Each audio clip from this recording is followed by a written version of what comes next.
So in this video, we'll be covering reduction, going through some interesting questions that are really discovered and researched and found that these are the best possible way of teaching us how to not get these wrong.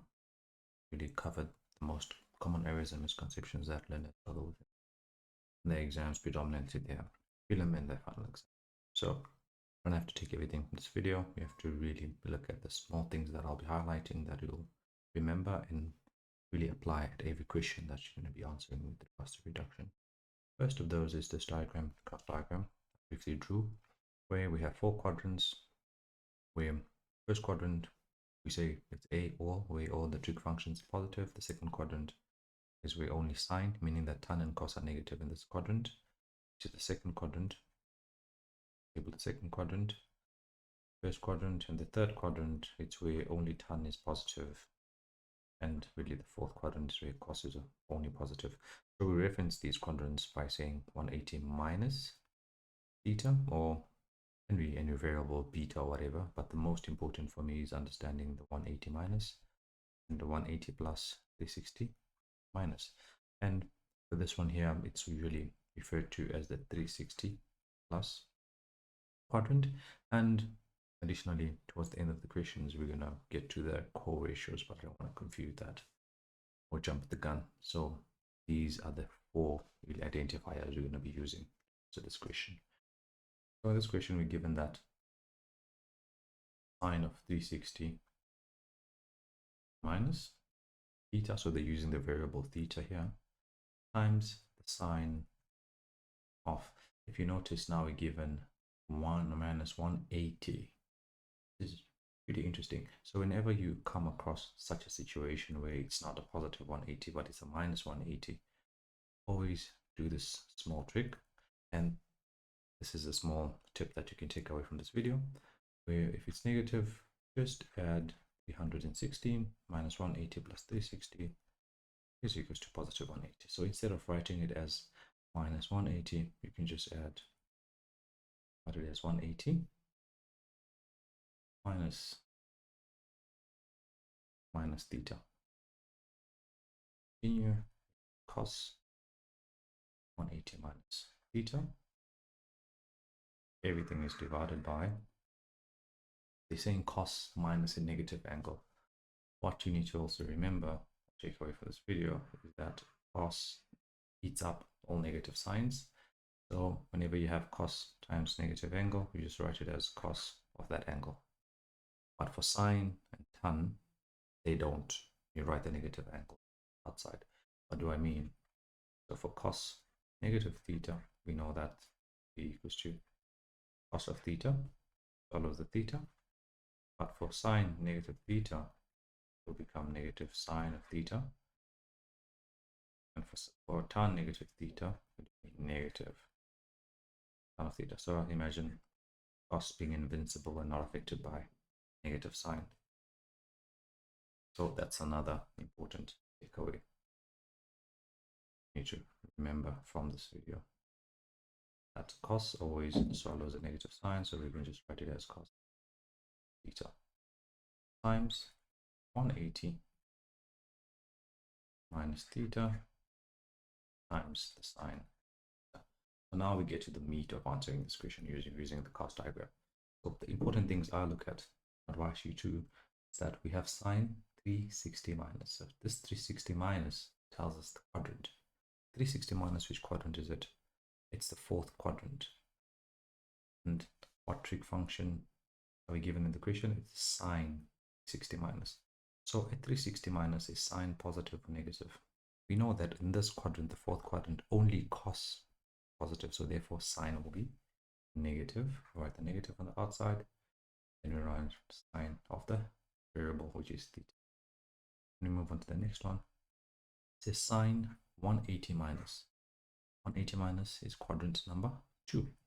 Is sine positive or negative in this quadrant? Yes, positive. So you can either write positive sign or leave it as sine theta, whichever one is for you. And they say cos of negative 180 minus. 180 minus is the second quadrant yet again. Is cos positive or negative? Cos is negative. So you can just, for accuracy, just put this negative cos theta into brackets so that we are not confused. Even this negative sign, you can just put it in brackets, and these dots simply mean multiplication. At the denominator, still have cos theta times tan 180 minus tan 180 minus 180 minus, which quadrant is that? Second quadrant yet again. Is tan positive or negative? Tan is negative in the second quadrant. We're going to say negative tan theta sine of theta. And then comes the most favorite parts, but the most confusing. Many learners, that when you see this, they don't know, should I cancel or should I not cancel? So whenever in the numerator, all the variables, remember this is positive sine theta, let's just that sign, just to not confuse us. I want to make this point come across clearly. So all the variables here, you can see, remember I said the dot means multiply. So all the variables in the numerator and all the variables in the denominator, they're all multiplying. So automatically you can cancel common variables at the numerator or the denominator, which means the sine theta there cancel off this there. Cos theta over there can cancel off that negative cos theta, but remember the sign still stays, so we will be left with what? Negative 1. We can cancel off that negative cos, but we should know that the negative 1 remains because it only cancelled out cos. If it was negative cos, cancelling out negative cos, no negative was going to remain. So we can also notice that we have a negative in front of this tan. Signs also cancel, so negative of the tan can cancel this negative 1 over there. And then we're going to be left with negative sine of theta divided by tan of theta. But when a lot of the learners see this, they often panic because they know that the new denominator will be written as sine theta over cos theta. This can simply be simplified as negative sine theta divided by everything in the bottom. Everything, I mean that whole variable there, which is the same as tan theta. We're going to say sine theta over cos theta. Remember, when you see two variables that have a negative, that have a division in front of them, we do something called different times. So we can just go ahead and do that. A negative sine theta times the cos theta over sine theta. So what we did, we introduced a multiplication. We brought the denominator to the numerator. Why are we doing that? So that we can simplify this easy. So sine can cancel sine, and we'll be left with negative cos of theta is our final answer. So just to summarize everything, the key takeaways is to understanding the class diagram we drew and understanding the small trick here of whenever you have a negative, right, in your variables, you just set 360 to simplify it. And we'll cover many more ways we can apply this trick. Another thing we learned is that whenever you have a cos multiplied by a negative angle, cos always swallows the negative, so it stays positive. Another thing we also learned is that whenever all the variables are multiplying each other in the numerator and the denominator, then gives us a good chance to cancel out the signs and the common variables in the numerator and the denominator. And next problem. So this new problem will still be referencing the same cost diagram in the previous question, but here now we have variables that are being squared. When you have variables that are being squared, I often love to write them in form to be very, very simple. So you can see now it's like I remove the squared so that it stays outside, so as to not confuse everything that happens in the bracket. So for this one, we can leave the squared here because there's nothing happening. We only have one variable, which is theta. But for here, we have 180 plus theta. So there'll be some reduction that should happen. The denominator, we have the tan of 360 theta times, remember what happens when you have a cos times a negative angle? Cos follows negative and is cos theta. So what then happens here? I think the key lesson to take away from this problem is this idea where if you have squared in reduction, you can just really write square brackets or take out the squared of the bracket so you can reduce the inside of the bracket. What I mean by that, so if we reduce sine of 180 plus theta, 180 plus theta, we know that that's 180 plus 80 minus 360 minus. This is a really simple reduction, just for reference. So 180 plus, we know that it's in third quadrant and only tan is positive. So 180 plus is what? Is sine positive in the third quadrant? No, sine is negative in the third quadrant. So we keep everything in these square brackets is where it will be negative sine of theta squared plus the cos squared theta all divided by tan 360 minus which quadrant is that? It's quadrant number 4. Is tan positive or negative? Tan is negative quadrant, so only cos is positive in that quadrant times cos of theta. So what then happens here? So negative sine theta all squared is nothing more than, if you rewrite it as negative sine theta times negative sine theta. Negative and negative will give you a positive. Sine times sine will give you sine squared theta. So we can just write sine squared theta plus cos theta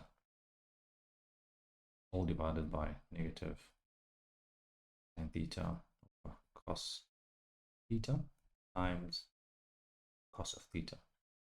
Whenever we see tan, we always change it to sine over cos. So we can see that, remember the previous example, we said if the numerators and the denominators are all multiplying, means we can have the authority to cancel anything that's common in the top or the bottom. So you can visualize this thing, same consistent line. Therefore, cos and the cos cancel and you'll be left with negative sign. At the top, we know that sine squared plus cos squared identity 1, and in the denominator we left with what? Sine of theta. Your key takeaway: whenever you're given sine squared and you have to reduce something, always write solid brackets and move the squared to be on the outside so that you can deal with everything inside the bracket. And that would be the second question. And let's move on to the third question.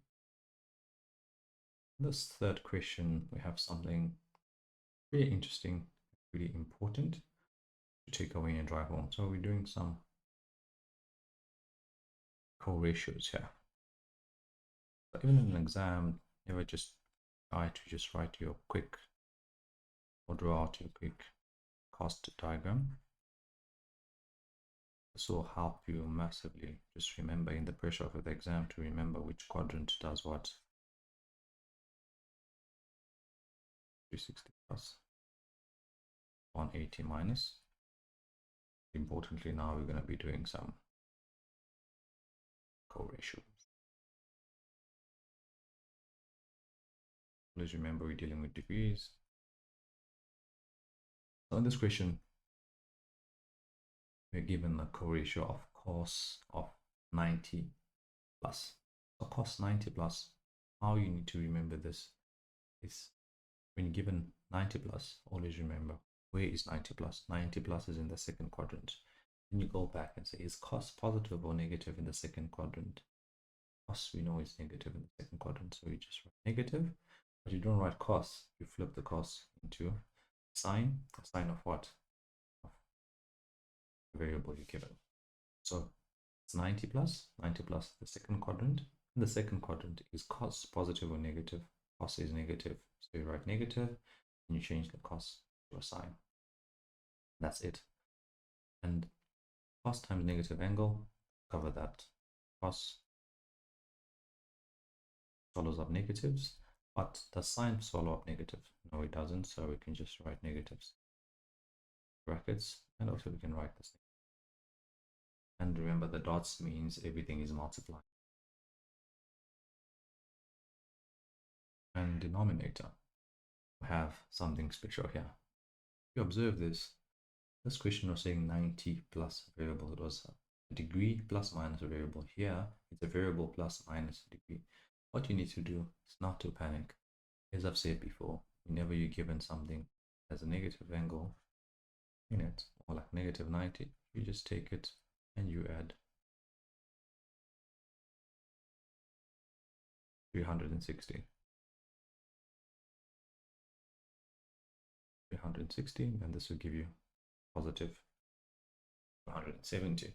But if it's giving you 270 and you don't know how to reduce a 270, what you could do, which is, I think, it's more relevant for CAPS learners, that you take theta minus 90, rewrite it as negative 90 plus theta. Since it's negative 90 plus theta, like that, you take out sign in front of the 90, which is negative, and it will be 90. And then if you take out a negative here, it will be negative theta.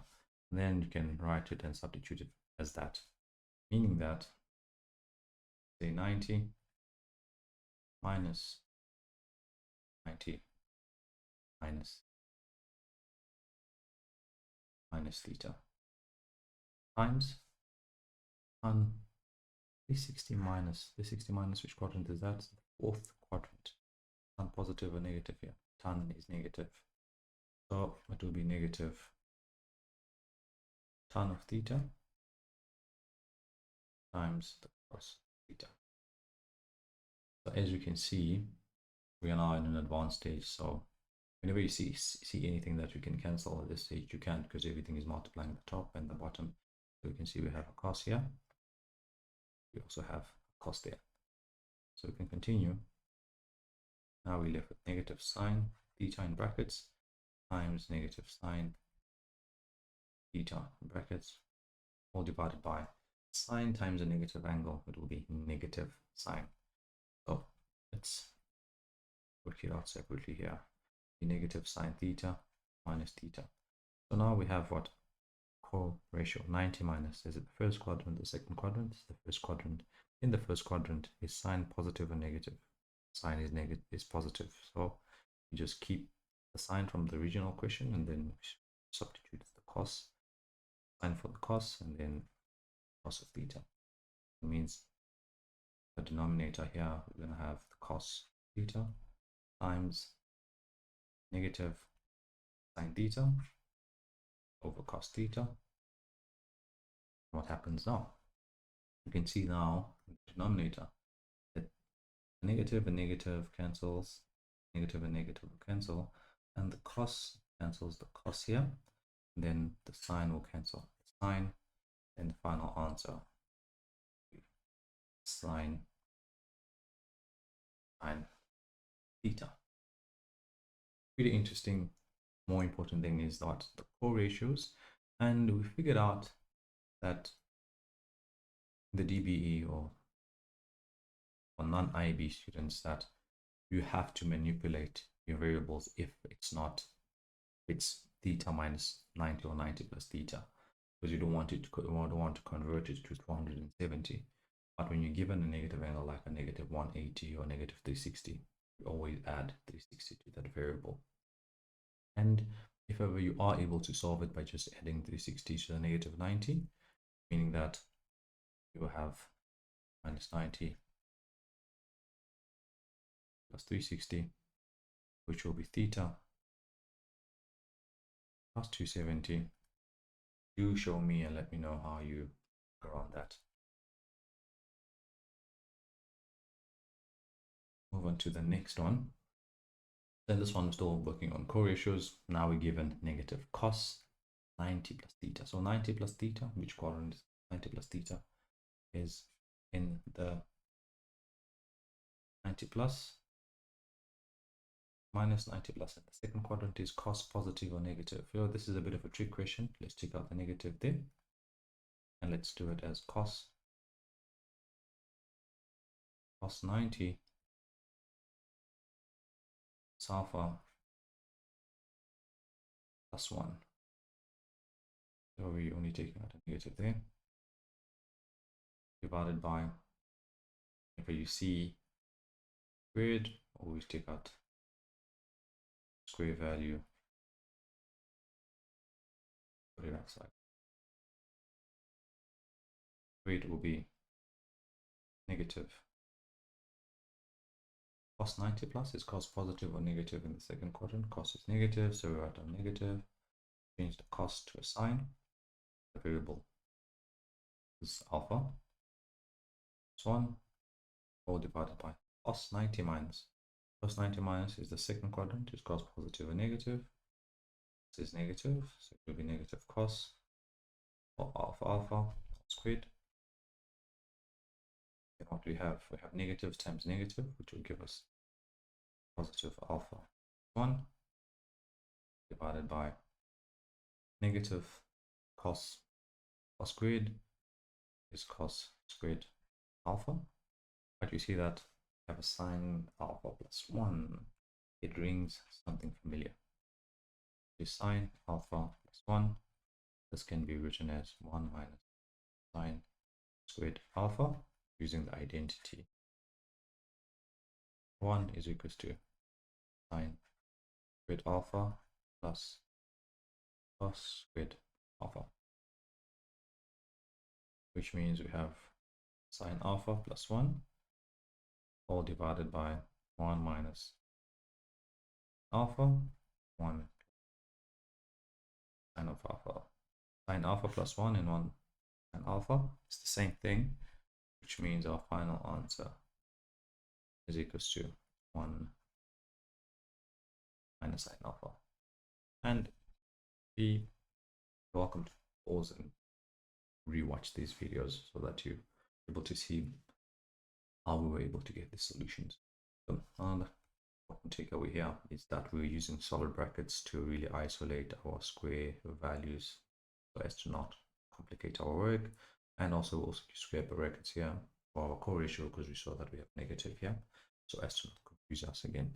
So with these reductions, it's more important that you do the small steps that make you or prevent you from making big mistakes and lose different marks. So if you found this video very helpful, please do like and subscribe. Share it with someone you think it can help.